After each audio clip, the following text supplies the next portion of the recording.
Hi guys, welcome back to another episode of Random Rants with Random, with your host today, Random. I thought I'd do a quick video about something I did for the first time the other day, and how doing new things can be a good experience most of the time. So the other day I was in town, saw this homeless Indigenous street artist, and I never would normally do it, but I noticed that he was really polite and really respectful, and he wasn't just begging for money. He had pictures he'd done for sale, little pictures. This one's 400 by 200.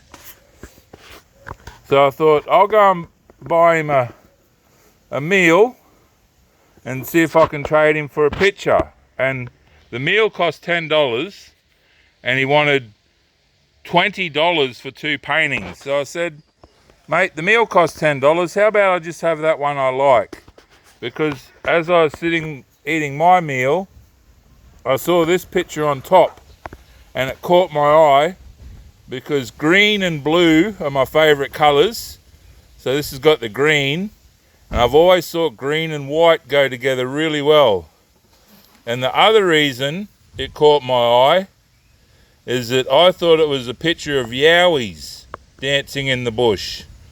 And being a Yowie myself, I thought I'd get a picture of my ancestors dancing in the bush. But when I talked to him, I said, is that Yowies in the bush or you fella dancing? And he goes, no, that's us doing karate. I thought that was so funny. Everyone interprets art differently. So he signed it.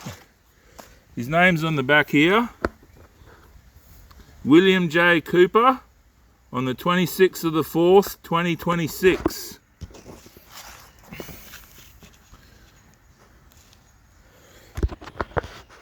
Now, dot paintings aren't actually traditional Aboriginal paintings. In 1971, a teacher in the Northern Territory saw the elders drawing their stories with dots and lines in the sand. So he said, here, take these paints and canvases and do your dots with paint. So the Aboriginal elders realised, that way we can record our stories, and we can use this medium to paint our stories and make them more permanent than just dot paintings in the sand. So some people say it's not traditional art. I think it's more of a hybrid, because they did do dot paintings in the sand to tell stories at different ceremonies. But then, of course, the next bit of wind, that painting's gone. So the teacher in the 1971 gave them paintbrushes and paints and said, put your stories on canvas. So they did. So that's how we have the modern dot paintings today. There's no dot paintings on caves. They used to do dot drawing on themselves because they'd just rub ochre with their finger and then put a dot on themselves. So there you go. It caught my eye, and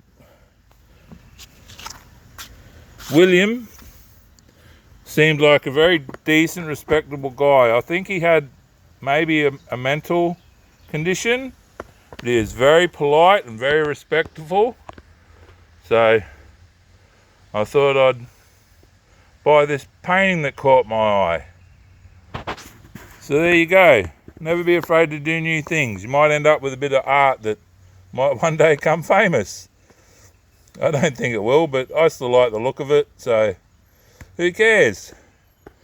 There we go. Keep it real on the back wheel.